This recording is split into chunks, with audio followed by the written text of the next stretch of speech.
To write the Lewis structure for CaF2, calcium fluoride, we'll write Ca, and then F on either side.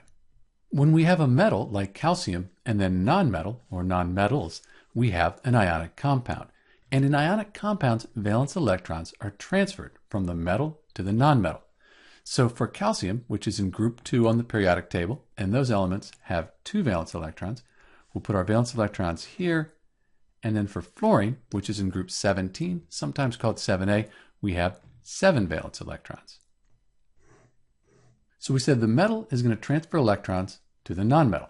So the calcium loses 1 electron here to the fluorine, and that completes the octet on the fluorine. It has 8 valence electrons. And the other electron comes over to this fluorine to complete its octet. Since the calcium, it lost 2 electrons, and electrons are negative, it has a 2+ charge now. The fluorines, each one of those gained 1 electron, so it has a negative charge. And if we add these charges up, we get 0, because CaF2, that's a neutral compound.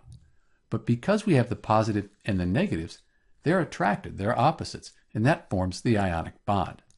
We should put brackets around the negative ions, and you'll often see brackets around the positive ion. We put these brackets here to show that the electrons were actually transferred from the calcium to the fluorines. So the calcium, it lost them, the fluorine atoms, they gained the electrons, and that they're not sharing those valence electrons now like they would in a covalent compound. This is Dr. B with the Lewis structure for CaF2, calcium fluoride. Thanks for watching.